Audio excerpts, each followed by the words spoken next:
when we started, like I said, it was a small, tiny garage. We had only a juice bar and a couple of refrigerators where we sold raw chocolate and some snacks. And so we threw a big opening party and we made some food, some hors d'oeuvres. And the next day, people came back and they were wanting to buy food, and we didn't have any food. We had only juices and chocolate. So ever since, from the very beginning, people wanted food, and we were making lunches for ourselves. So we would make big salads for us to eat, and people would be like, "Oh, can I get that? Where can I have that?" And then... Hi, I'm Patricia Kathleen. I travel the world with a mic in hand and questions to ask, and this is where those conversations live. My guests and I get into everything: work, identity, creativity, purpose, the big stuff, the messy stuff, and the stuff that actually matters. From alleyway chats to studio sit-downs, I bring you with me as I talk to chefs, scientists, artists, activists. Whoever around me has a story worth hearing. Wherever you're listening from, welcome. I'm glad you're here. Now let's get into it.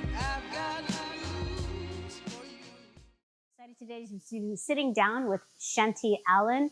She is the co-founder of Alchemy Restaurant and the founder of Alchemy Academy. She's also the author of The Raw Alchemist. Welcome, Shanti. Thank you so much, Patricia. Thank you so much for having us. And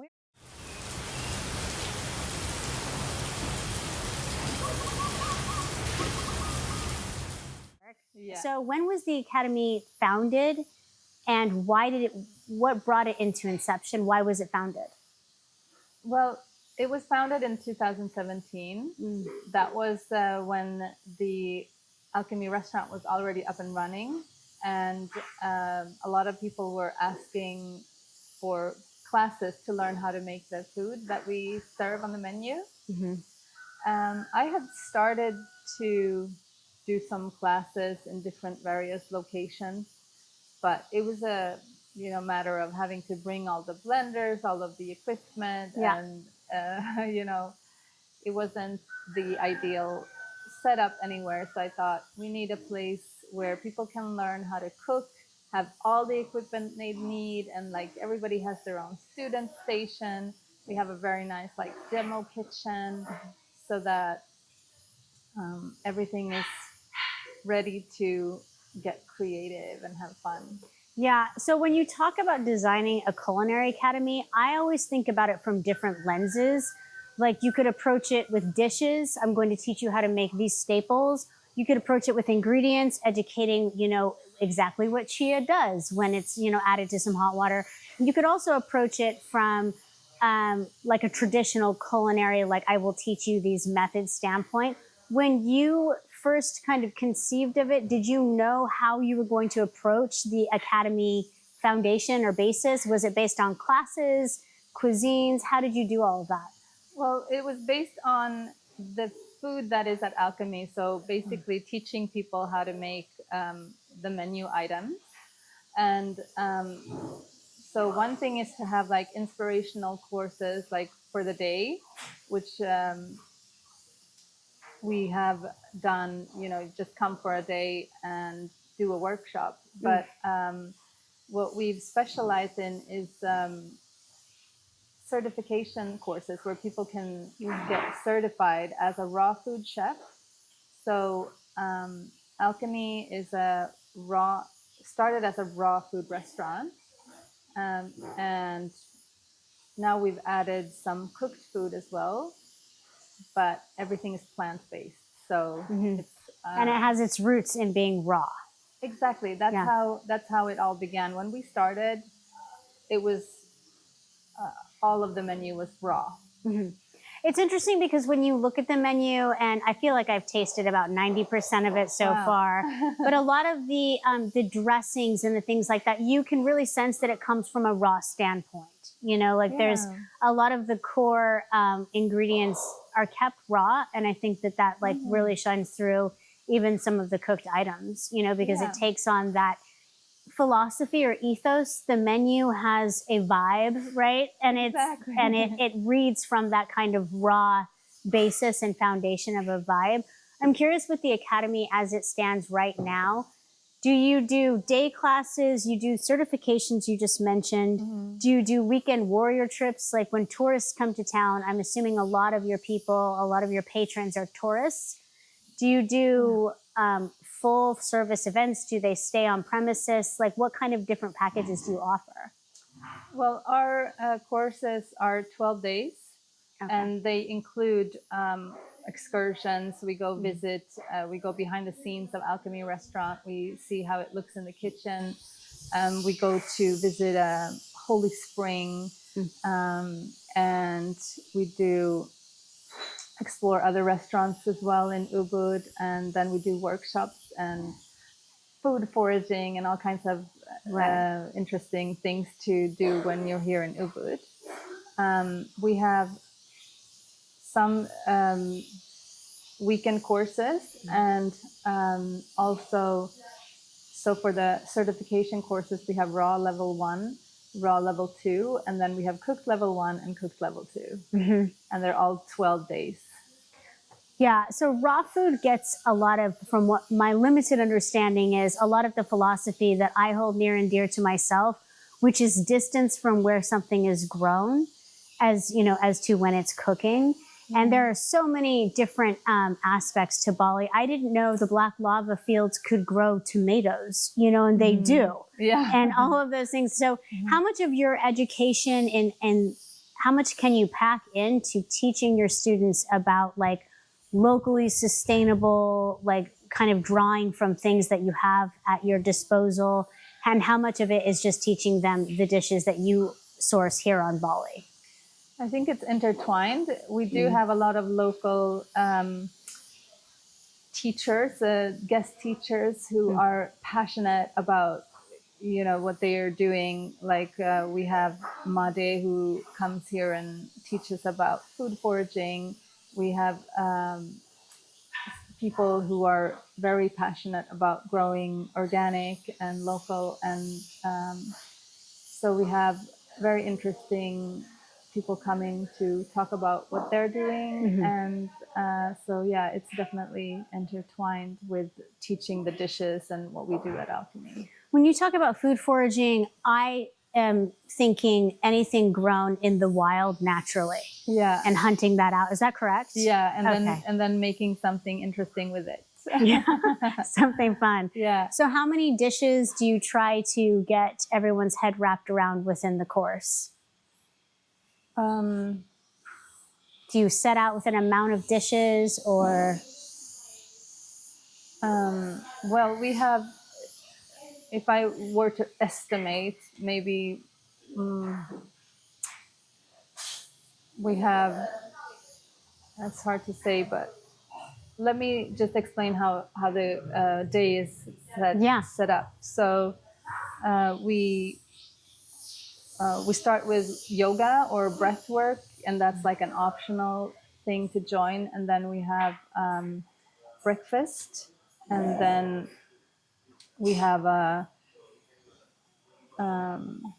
demonstration for so we just like in the demo kitchen show how to make something, and then after that we do hands-on cooking, so everybody is preparing their own recipes, and then it comes together as a lunch that we all enjoy together.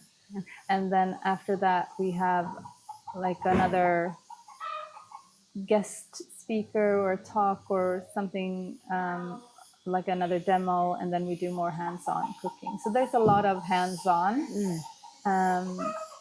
and we try to pack in as much recipes as we can, but of course it depends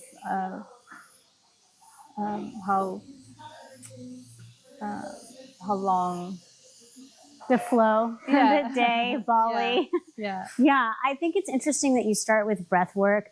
I know that, you know, even non-vegan, non-raw chefs really believe in kind of intention. This notion that, you know, food is alive, and as are we, you know. And I'm curious, did you always start your classes with doing breath work? And is it an effort to align the chef with like themselves or with the community at Alchemy Academy? Like, what is the intention of the breath work in the morning? It's a very nice way to bring the group together. Mm-hmm. And I find that a lot of people haven't tried breath work before, and it's quite a life-altering experience when you, I mean, coming to Ubud itself is like has a big impact on people. Mm-hmm. This is a powerful place, and it has a very powerful energy. Yeah. And so it's I think it's something that can be very relaxing and yeah, like I said, like life-changing experience. Yeah, it is. Work. I've never met anyone who's visited or even people who live here. You know, the Balinesian, like the understanding of kind of the sacredness of the culture of Bali is so unique, you know, the whole world over. And Ubud, even for me, more so in all of Bali as well. I think it's been accepted as kind of that awakening spiritual, you know, mecca, you know, for a lot of people. So, Exactly. And because of that, alchemy gets spoken about a great deal. Yeah. You never hear about Ubud without hearing about Alchemy Cafe, the Academy, things like that. Amazing. When was Alchemy Restaurant founded? 2012. 2012. Sorry, So 2011. okay, 7 years before the Academy. Yeah. So it was you and how many other founders? I think, let me think. So yeah, it was 5 people together. Yeah. A collective. Mm-hmm. Did you Exactly. all know each other from Ubud before, or how did you come together? Some of us knew each other from before, and some of us just came together for the project. Did you?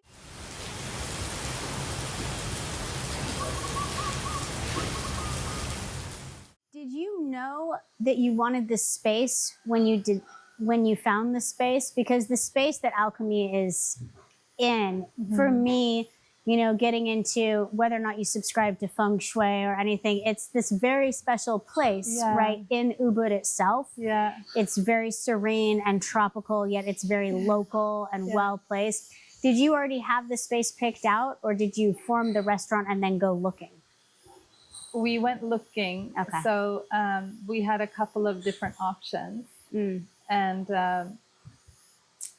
it turned out to be this one. It was very small when we started. It was just a little garage. Oh, okay. It wasn't because it's. I was wondering if you started off with that space, so Not it at was all. tiny. It was so small. It was so tiny, and I can't picture it small. It's just so expansive. There's, you know, and you've designed it, so you know, but there's like nooks and crannies everywhere. Like every time I go in there, I think, was that bench always there? You know, there's just so many different ways for people to sit and eat. You know, you have the very wide benches, the Balinese meditation benches that are more like beds. You have tables down low, regular height tables. It's fascinating. How did you first think about the menu with your 5 partners? Did all 5 of you try to contribute to the menu, or was that mainly just you? And was the beginning menu small, or was it expansive? Oh, yeah. Okay. So, no, the menu has always been my department. So we have an amazing team at Alchemy, and everybody specializes in their own particular department. Yeah. And it's like, that's what's been working so well. It's because everybody loves to do their part, which is different from all of us. Yeah. So it comes together very nicely and beautifully like that. When we started, like I said, it was a small, tiny garage. We had only a juice bar and a couple of refrigerators where we sold raw chocolate and some snacks. And so we threw a big opening party, and we made some food, some hors d'oeuvres, and the next day people came back and they were wanting to buy food, and we didn't have any food. We had only juices and chocolate. So ever since from the very beginning, people wanted food, and we were making lunches for ourselves. So we would make big salads for us to eat, and people would be like, "Oh, can I get that? Where can I have that?" And then, so at one point, my partner James had said that, you know, it was available for us to expand. We could get the next door, and we could just like knock down the wall and expand, and then that's how we decided to make a restaurant of it, where we could have like a salad bar and have seating. Which is one of my favorites. And I know it sounds daft, you know, or short-sighted, but the salad bar, I get the cards, you know, you punch them because I eat them so many times. The salad bar is ingenious because it's a bed of rice or lettuce, whatever base you want, but it has like the best bits and bobs that you could possibly add. It's like choosing 5 mains to put on your salad for me. You know, the stewed tempeh, this type of thing. Yeah. Every compartment is so thoughtfully done. You know, the mashed tofu, you know, that kind of a thing it has its own specific flavor. So it feels like you're getting 4 tasters in one. I'm a believer. I'm a bit of a, not a vigilante. I'm a evangelist for the salad bar. I want to ask you about the case, because this is funny. When I looked at Alchemy at first sight, I thought perhaps because a lot of vegan restaurants that you go to all over the world, but also in Ubud, the dessert cases are outsourced. It comes from a vegan bakery, but it sounds like your beginning was in raw cocoa, chocolates. So are all of the desserts made in Alchemy? Yes, not only are all desserts made in Alchemy, but everything is made from scratch at Alchemy. So we don't buy the things that are made, because we want to make sure that all the ingredients are clean. And so we make pretty much everything from scratch. Okay. And yeah, we have a little chocolate factory, you could say, going on. It's different tasting too, because one of my children was saying the chocolate pudding or custard is the same as the chocolate pie, and I was like, no, they taste totally different. You know, I've tasted all of them, and you have like traditional little chocolates, and then you branch out in desserts. Are you still always adding to that menu, or has the dessert case kind of stayed the same? We are adding. Always, yeah. We're adding and evolving, and it's hard to take things away, but sometimes we have to, like, you know, be able to take things out. But yeah. So when you look at the main menu, and you're open breakfast, lunch, and dinner, which is daunting for a lot of restaurants, you know, because that's a lot of different moving parts. Right. How often, like when you look at the main menu, which is huge, which pieces do you pull away from or add to? Is that a marketing decision, or is it more of a collective decision? Is it about what produce is available? How do you decide what stays on the menu? Well, I think it depends, but what stays on the menu, we look at what is popular, what people want. We get a lot of feedback, and we look at numbers and things like that. What goes on the menu has always sort of been like what I'm inspired to create. Yeah. So it's usually what I'm always had the approach of like, what would I want to eat? And that is how it's been done from the very beginning. It's kind of similar at the Academy too. Like, how would I want it if I was taking a course? So that's kind of the approach that I've taken on both the menu and the Academy. Yeah. Plus getting feedback from how is it met by other people.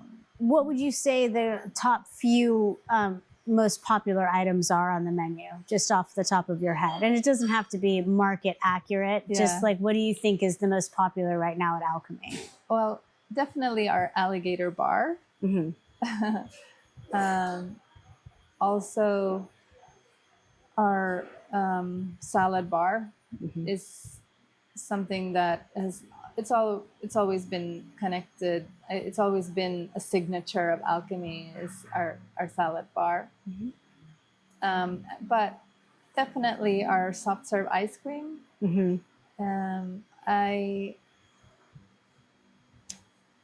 Normally when you get soft serve ice cream that's plant-based, it's very full of different chemicals and things. Because it's so hard to get the texture right. How did you do that? How did you come into it? It was kind of scary because I was like, okay, we bought this big machine and it's like, very expensive, and I didn't really know how I was gonna, but I spent 2 months trying and retrying and like making the recipe, tweaking the recipe, and then with a massive machine. And I'm sure it wasn't made in Bali, right? It was shipped over here. The commitment is also like importing this thing. 2 months of hanging out with a machine and then trying to curate your recipe on top of it. It's a whole new world. When did you start making the soft serve ice cream? Do you remember? It was about 3 years ago. It is special. And I'll tell you, most soft serve vegan ice cream, like you said, it's just too chemical. I can't, but I always try it because I'm always hoping. It's just something that hasn't been classically done. And it's done so well.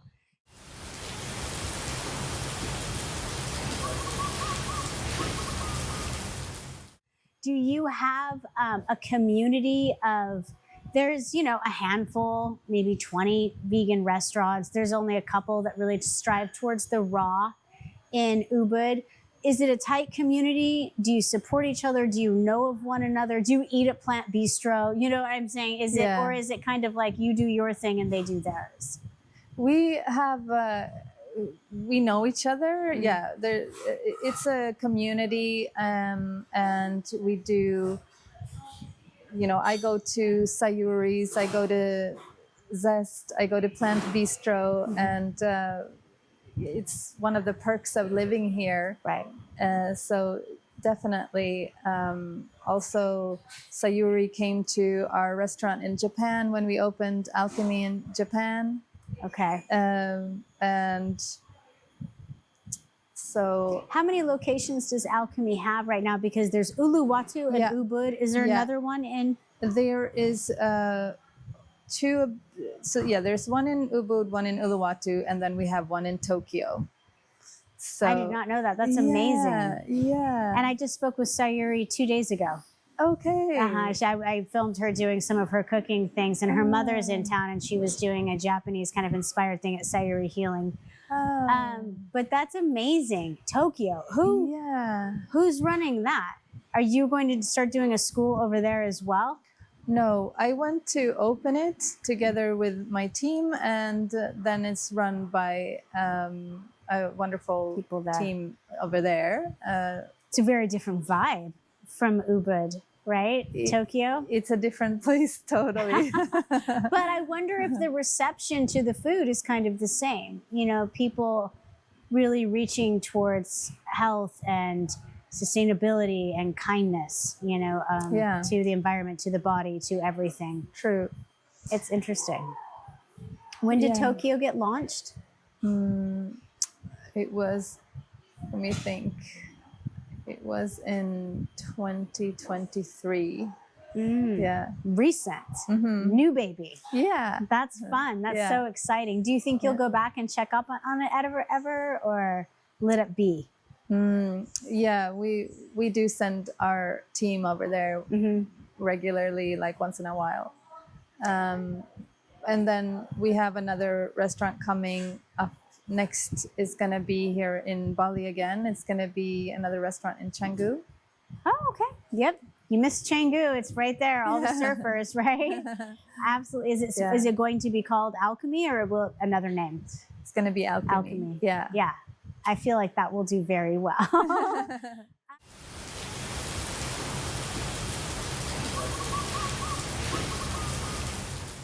So with the cooking school happening right now, does it run year round or do you have specific months where you offer the training course and then you take time off? Yeah, it runs year round. Wow. Yeah. That's amazing. It's a lot. How many staff do you have working with you here? At the academy? I have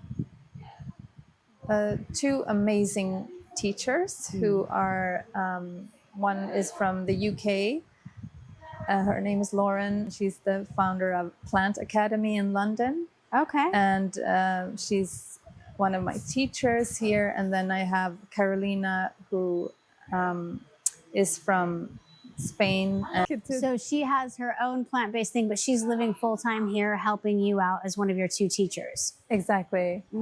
And then I have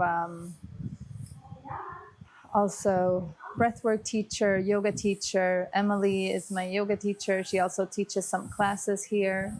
And how was the location for the school picked? Did you just find somewhere that could handle it? Because this is a massive space. Right.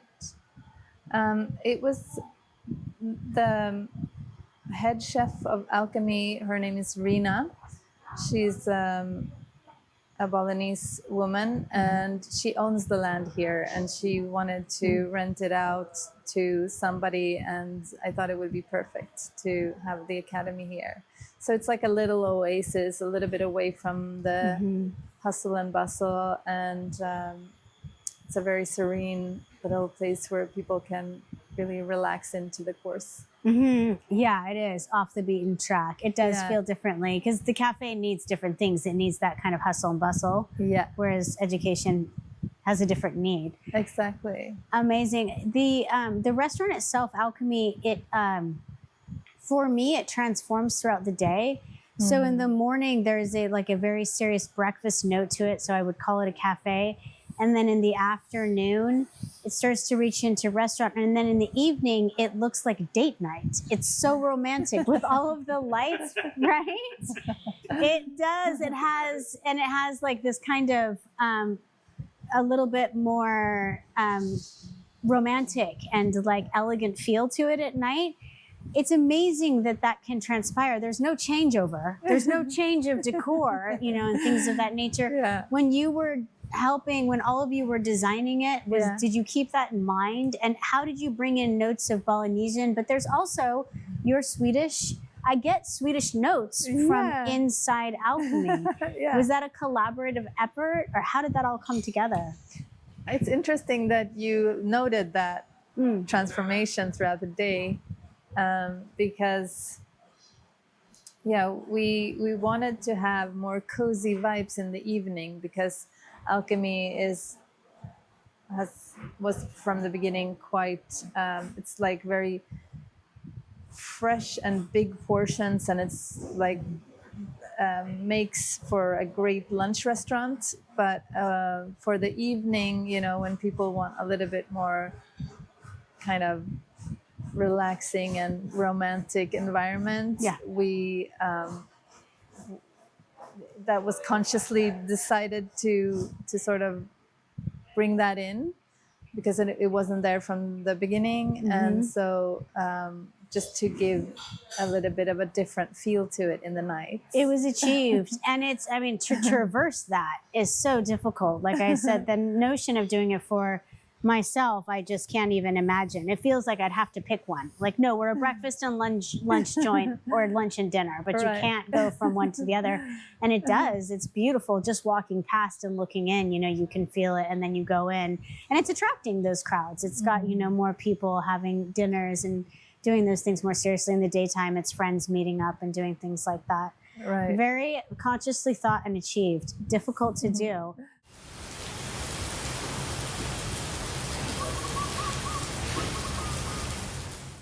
Where do the plans go from here? You did Tokyo. You're planning on Chengdu. What about the academy? You're doing online courses. Are those up yet? And what inspired those? Mainly, it's what's always been is that responding to what people are asking for, and people who can't come to Bali or who want to take the course, but they are not able to join in person. So they're asking for online courses. So those are being filmed right now, and we haven't released the date yet, but they're coming very soon. It's exciting. It's the wave of, I mean, it's how a lot of people are doing it. You know, even when you can do in person, to be able to revisit things like that with online courses is kind of a connection. How many groups, how many people are usually in one class at a time? Do you have a maximum amount of students you can have? Yeah, I have 12 student stations. So we take 12 people as a max. That's exciting. Yeah. How do you advertise? How do you market for it? Does it market for itself because of the restaurant? We have a website, alchemyacademy.world. And we also market through the restaurant. People who come there and see, they like the food and they want to learn. Yeah. Okay, now I know we talked before, and I know that you can't speak on behalf of Alchemy Yoga, but I don't want to let this conversation go without acknowledging that there's an Alchemy Yoga in Ubud across the street, and there is a connection between that and Alchemy Cafe, and there's an Alchemy Yoga in Uluwatu and an Alchemy restaurant there as well. Exactly. So can you describe, is it a co-founder relationship where one person founded the yoga and then was also a co-founder of the restaurant? That's right. Okay. Exactly. So that's the connection. And there's also a clinic. So in Ubud, and also coming in Chengdu, we have a clinic with alternative healing modalities.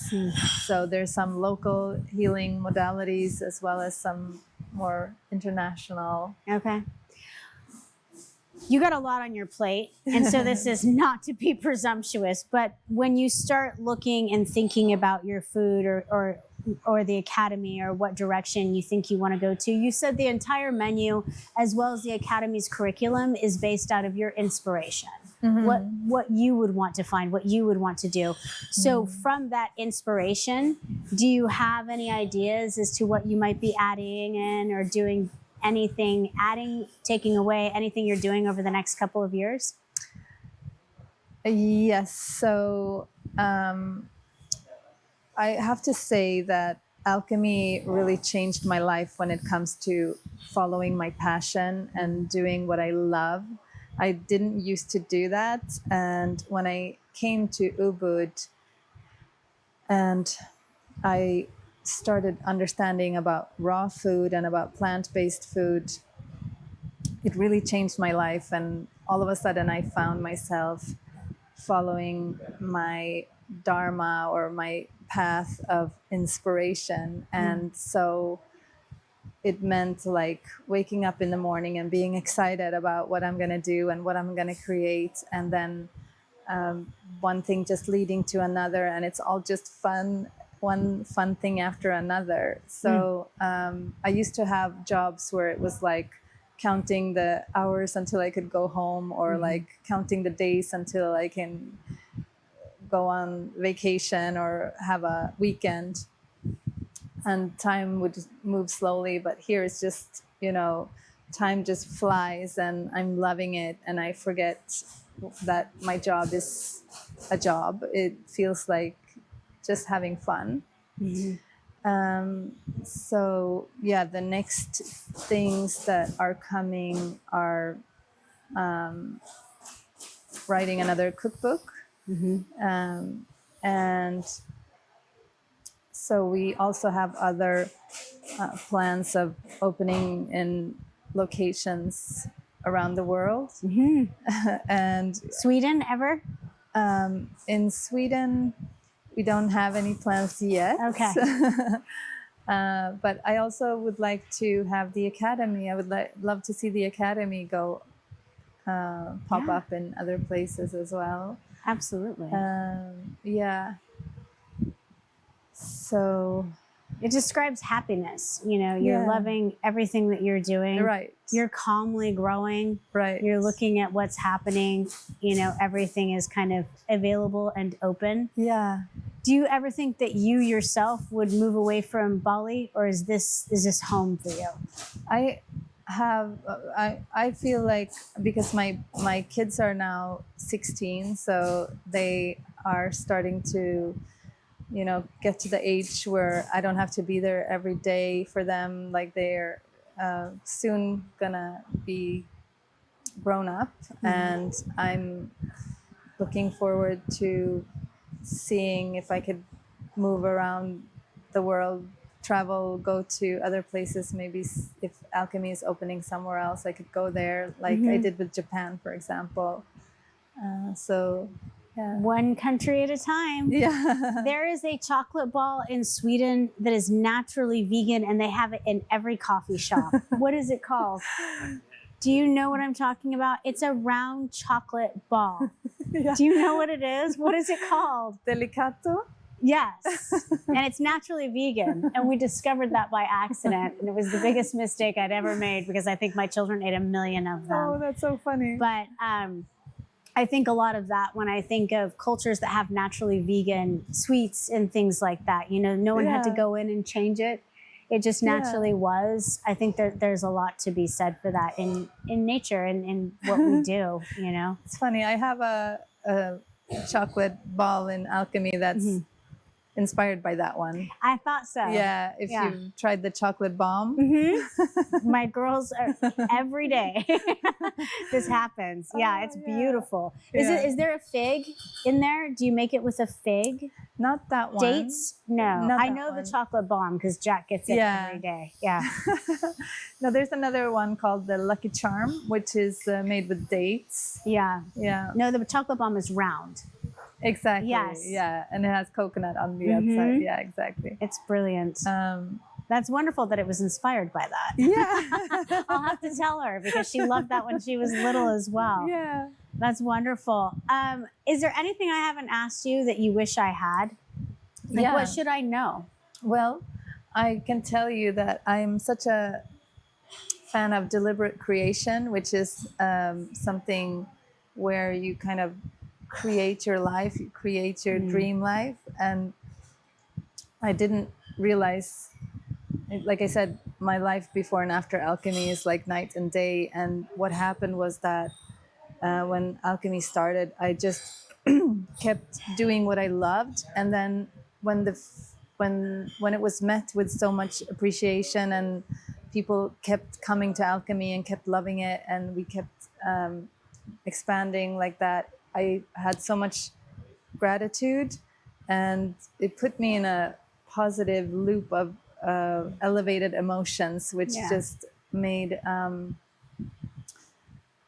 that I think that's what changed my life. And then I didn't realize that there was actually a formula to it, which I learned later on when I started studying Abraham Hicks and Joe Dispenza, and I learned about the law of attraction.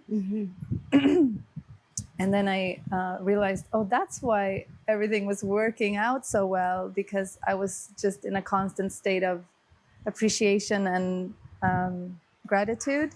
And so it's like, I didn't realize that, but when you're in that state, you become like a magnet of events that bring you more gratitude and appreciation. Yeah. And so deliberate creation is a lot more forthright of a term for me than manifestation. And I think I'm a huge fan of it, and I haven't heard it before. Right. Because there's autonomy there.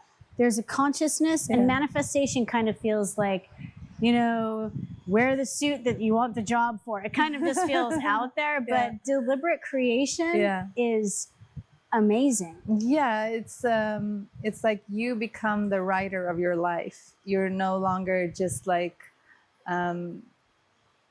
responding to random occurrences in your life. It's like you deliberately put yourself in a state of elevated emotion so that you're attracting you're attracting events to match that vibration that you're putting out. So I thought, you know, I was just lucky, but then I realized there's an actual formula to it. Yeah. And I thought that was fascinating. So deliberate creation is something that I actually also teach on the courses here, because a lot of people who come to the academy, it's not just a cooking course, it's like a life-changing experience, and they end up, you know, getting a whole different perspective on life, and many people start to really live their dream and to Was it founding Alchemy that did that for you, or was there a step before that that caused this deliberate creation that now just has you in this perpetual loop of self-fulfillment? Yeah, that's a great question, because when I first came to Bali, I came here with 2 little babies and their father. We had twins that were 10 months old when we came here, and we thought we would go here for 5 months and see if we liked it and see if we could find a way to stay. And when we came here, we felt instantly at home, and we thought, we want to stay here. We want to find a way to make a living here. And we started doing 20-minute ceremonies every day and just talking about what we want to create and sort of like saying it out loud and supporting each other's visions. And I don't know if that was what started this spark, or if it was after Alchemy started. But I think saying what you want to create, saying it out loud, and having somebody listen to it and support it is sort of magical. It's like the spark started there, I think. Yeah, saying things out loud both mystifies and demystifies a concept, right? You're allowed to dream more, but it also puts it into like this very understandable quotient, you know, in front of you. I love talking out loud about dreams because it does both simultaneously, which I love. Exactly. So my final question for you is, it's a cheeky one, but it's real. I'm being very, very serious. So when I have 2 scenarios, when you're invited to someone's house, do they always expect you to bring something you've made? You know, a chef is like a doctor at a dinner party. Someone's like, can you have a look at this mold? You know, it's always at work. So that's number 1. If you go somewhere and you always have to show up with food, is it a foregone conclusion? Or if you host a dinner party, is anyone ever brave enough to say, I'll bring a dish? Or is it just like, no, that's your forte?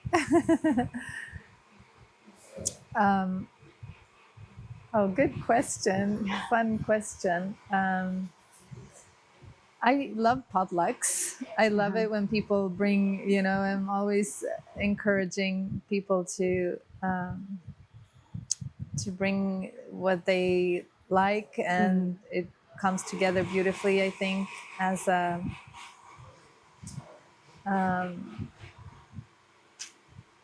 spread. I think nobody has a problem like that. I don't feel fancy in any way. I'm very down to earth. I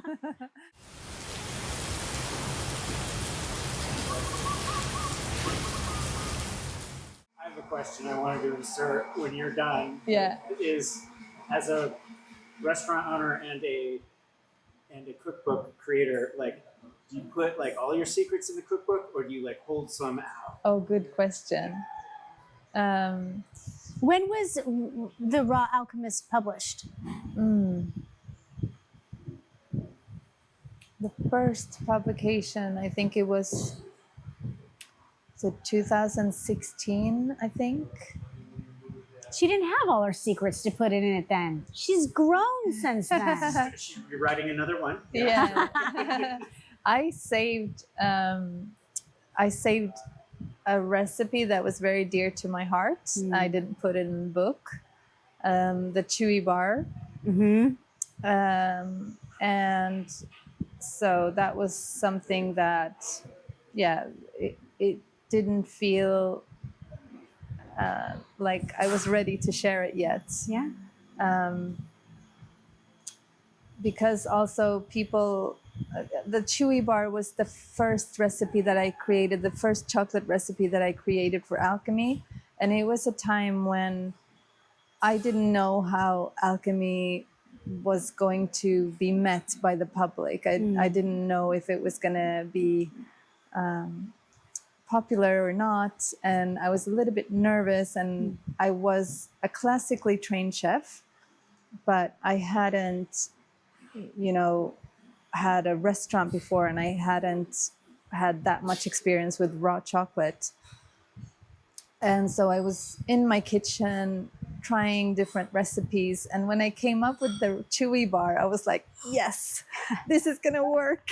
Yeah, and it did. Yeah, and that became like our highest selling chocolate recipe until the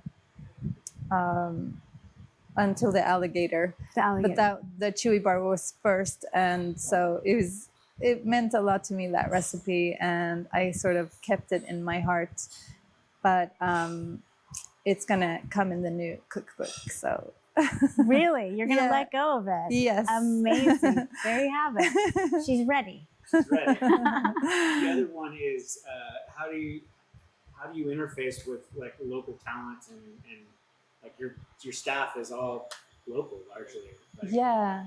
Is there a training program at like Alchemy Restaurant that you put them through? Well, we do have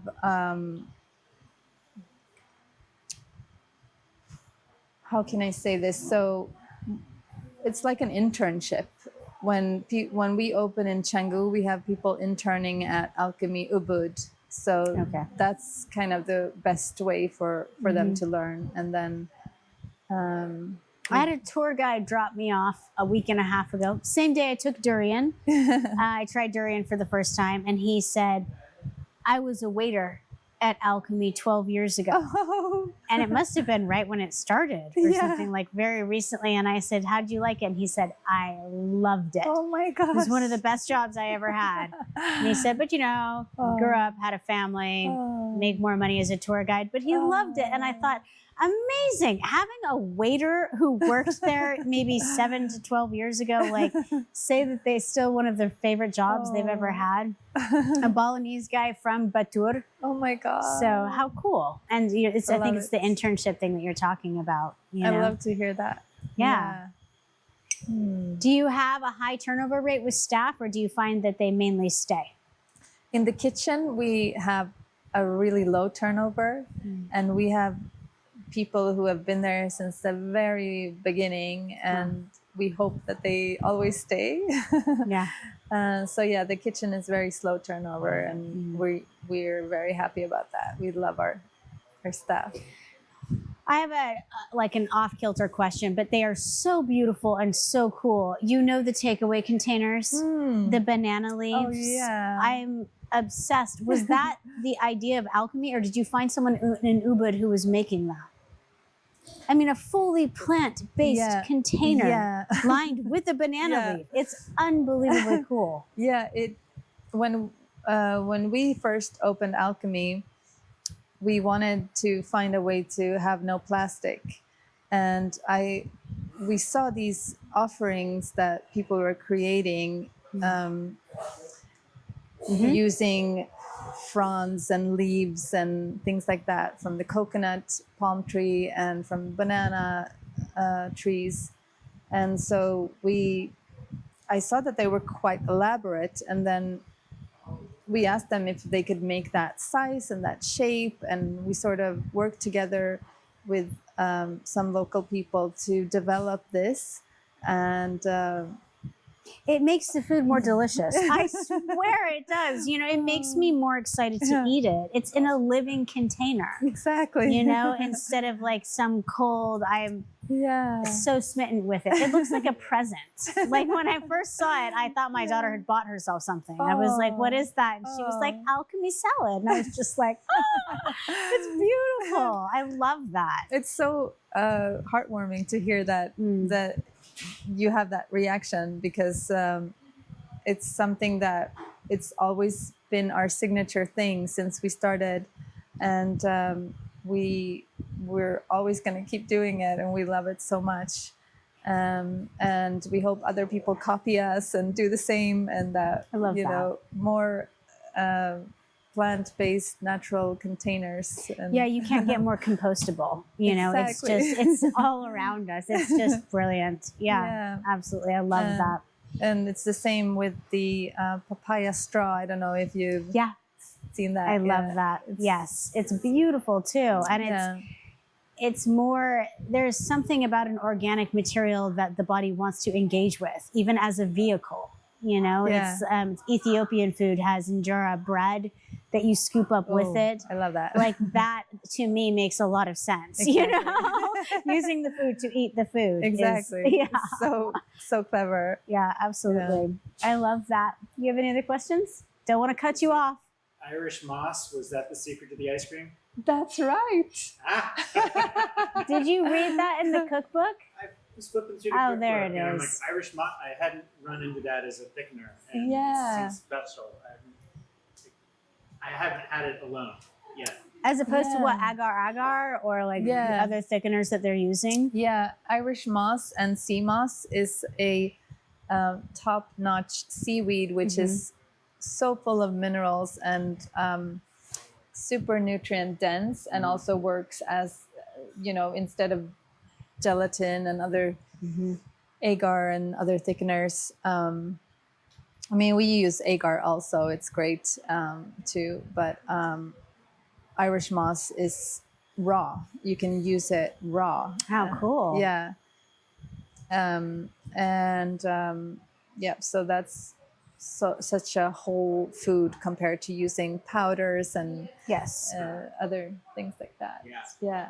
I think that a lot of people lean heavily on thickeners when there are alternatives like this Irish moss that are much more clever and robust, nutritionally and just creative. You now know the secret. Yeah. And you haven't seen the machine. That was another part of the secret. Her becoming best friends with this magnificent machine that she had to wield. Yeah, I'd love to see that machine.